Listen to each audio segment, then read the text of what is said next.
Alrighty, here we go. We're going to be reading Thief of Always by Clive Barker. It's by HarperCollins Press or Publishers. As I read today, we're going to be going into chapter 9, and it's going to get really good as the book goes on. But one thing I wanted to talk to you about, actually two things. First of all, I did find the list of the universal themes for fantasy books, and I did post it in a bunch of different places. I posted it under yesterday's reading assignment. I posted it under resources. I put it on our classroom stream. And you're going to notice the sheet has the universal themes we've talked about on the left side, but then there are also themes on the right side for fantasy. So that might be another resource for you as you do your theme work. But one thing I wanted to talk to you about today is as you're reading fantasy, fantasy is all about power. Who has the power? Who wants the power? Who's trying to get the power? So as I'm reading today, really be looking for not only a theme coming through, but also be looking for that power. We have chapter 9. What do you dream? Harvey didn't mention what had happened at the lake to anyone, not even Lulu, in part because he felt stupid for falling in, and in part because the house tried so hard to please him in the days that followed that he almost forgot about the accident entirely. That very night, in fact, he found a piece of colored string with his name tag on it at the base of the Christmas tree and followed it through the house to find a new bike, even more splendid than the one he'd lost 2 years before. It was waiting for him. But that was just the first of many fine surprises the holiday house sprang in quick succession. One morning, for instance, Wendell and Harvey climbed up into the treehouse to discover that the branches around it were swarming with parrots and monkeys. Another day, in the middle of Thanksgiving dinner, Mrs. Griffin called them through into the living room, where the flames of the fire had taken on the shape of dragons and heroes and were doing fiery battle in the grate. And in the heat of one lazy afternoon, Harvey was wakened from a doze by a chorus of shouts and found a troupe of mechanical acrobats performing clockwork-defying feats on the lawn. The greatest surprise, however, began with the appearance of one of Rictus's siblings. "My name is Jive," he said, stepping out of the early evening murk at the top of the stairs. Every muscle in his body seemed to be in motion. Ticks, jigs, jitterings that had wasted him away until he barely cast a shadow. Even his hair, which was a mass of oiled curls, seemed to hear some crazed rhythm. It writhed on his scalp in a knotty frenzy. "Brother Rictus sent me along to see how you're doing," he said, his tone succulent. "I'm doing fine," Harvey replied. "Did you say Brother Rictus?" "We're from the same brood, loosely speaking," Jive said. "I hope you call your folks now and then." "Yep," said Harvey. "I called them yesterday." "And they missing you?" "Didn't sound like it. Are you missing them?" Harvey shrugged. "Not really," he said. This wasn't strictly true. He had his homesick days, but he knew if he went back home, he'd be in school the day after and wishing he'd stayed in the holiday house a while longer. "You're going to make the most of being here, then," said Jive, practicing a weird little dance step up and down the stairs. "Yeah," said Harvey. "I just want to have fun." "Who doesn't?" Jive grinned. "Who doesn't?" He sidled up to Harvey and whispered, "Speaking of fun." "What?" said Harvey.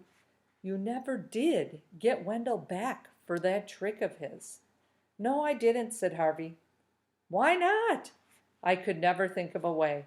"Oh, I'm sure we could cook something up between the two of us," Jive replied mischievously. "It has to be something he'll never think of," Harvey said. "That shouldn't be difficult," said Jive. "Tell me, what's your favorite monster?" Harvey didn't have to think hard about that. "A vampire," he said with a grin. "I found this great mask." "Masks are good beginning," Jive said, "but vampires need to swoop out of the mist." He spread his arms, curling his long fingers like the claws of some eye-gouging beast. "Swoop down, snatch up their prey, then rise up again, up against the moon. I can see it now." "So can I," said Harvey, "but I'm not a bat." "So how do I swoop?" "Ah," said Jive. "We'll have Ma work on that for us. After all, what's a Halloween without a transformation or two?" He consulted the grandfather clock on the landing. We've still got time to do it tonight. You go down and tell Wendell you'll meet him outside. I'll go up on the roof and find Mar. You meet us up there. I've never been on the roof. There's a door on the top landing. I'll see you up there in a few minutes. I'll have to get my mask and coat and stuff. You won't need a mask tonight, Jive said. Trust me. Now you hurry up. Time's a-wasting. It took Harvey only a minute or two to tell Wendell to go on ahead. He was sure Wendell suspected something and was probably preparing some counterattack. But Harvey knew he and Jive had something up their sleeves. Even Wendell, expert on shock tactics, though he was, couldn't anticipate. With the first part of the plan laid, he hurried upstairs again, found the door Jive had mentioned, and climbed up onto the roof. Heights had never bothered him. He liked to be up above the world, looking down on it. Over here, Jive called to him. And Harvey took off along the narrow walkway and up the steep roofs to where his fellow conspirators stood. Sure-footed, Jive observed. No problem. How about flying? Said a third voice, and its owner stepped from the shadows of a chimney. This is Mar, Jive said, another of our little family. Unlike Jive, who looked nimble enough to walk on the eaves if the whim took him, Mar seemed to have slug blood in her somewhere. Harvey almost expected to see her fingers leave silver trails on the brick she touched, or see soft horns appear from her balding head. She was grossly fat, her flesh barely clinging to her bones. Wherever it could, around her mouth and eyes, at her neck and wrists, it collapsed in clammy folds. She reached out and poked Harvey. I said, what about flying? What about it? Harvey said, pushing her hand away. Done much? I flew to Florida once. She doesn't mean in a plane, Jive told him. Oh, in your dreams, maybe? Said Mar. Oh, yeah, I dream about flying. That's good, Mar replied, grinning with satisfaction. She had not a single tooth in her mouth. Harvey stared at the empty maw in disgust. You're wondering where they've gone, aren't you? She said to Harvey. Go on, admit it. Harvey shrugged. Well, yes, I am. Karna took them, the thieving brute. I had fine teeth, beautiful teeth. Who's Karna? Harvey wanted to know. Never mind, Jive said, hushing Mar before she could reply. Get to it or he'll miss the moment. Mar muttered something beneath her breath, then said, Come to me, boy, extending her arms in Harvey's direction. Her touch was icy. Feels weird, huh? Said Jive as Mar's fingers floated over his face, brushing it here and there. Don't worry, she knows what she's doing. And what's that? Changing you. Into what? You tell her, Jive said. It won't last long, so enjoy it. Go on, tell her about being a vampire. That's what I want Wendell to see, Harvey said. A vampire.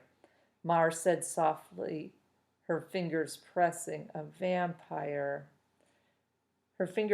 harder against his skin. Yeah, I want to have fangs like a wolf and a red throat and white skin like I've been dead for 1,000 years. 2,000, said Jive. 10,000, said Harvey, beginning to enjoy the game. And crazy eyes that can see in the dark and pointy ears like a bat's ears. Wait up, Mar said. I've got to get all this right. Her fingers were working hard upon him now, as though his flesh was clay and she was molding it.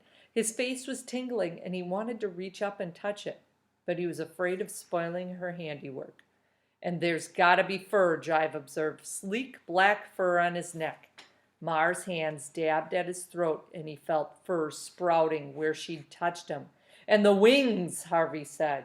Don't forget the wings. Never, said Jive. Spread your arms, boy, Mar told him. He did so, and she ran her hands along them, smiling now.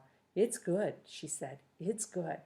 He looked down at himself. To his astonishment, he found his fingers were gnarled and sharp, and leathery flaps were hanging from his arms. The wind gusted against them, threatening to carry him off the roof then and there. You know you're playing a dangerous game, don't you? Mar said as she stood back to admire her handiwork. You'll either break your head or scare the life out of your friend Wendell, or both. He won't fall, woman, Jive said. He's got the knack of this. I can just tell by looking at him. He peered at Harvey with his squinty eyes. Wouldn't be surprised if you weren't a vampire in another life, boy, he said. Vampires don't have other lives, Harvey said, the words more difficult to say with a mouthful of fangs. They live forever. That's right, said Jive, snapping his fingers. So they do, so they do. Well, I'm finished, said Mar. You can get going, boy. The wind came gusting again, and if Jive hadn't been holding on to him as they walked the edge of the roof, Harvey would surely have been carried away. There's your friend, Jive whispered, pointing down to the shadows. Much to his amazement, Harvey found that he could see Wendell quite clearly, even though it was pitch dark in the thicket. He could hear him, too, every little breath, every beat of his heart. This is it, Jive hissed, putting his hand on Harvey's back.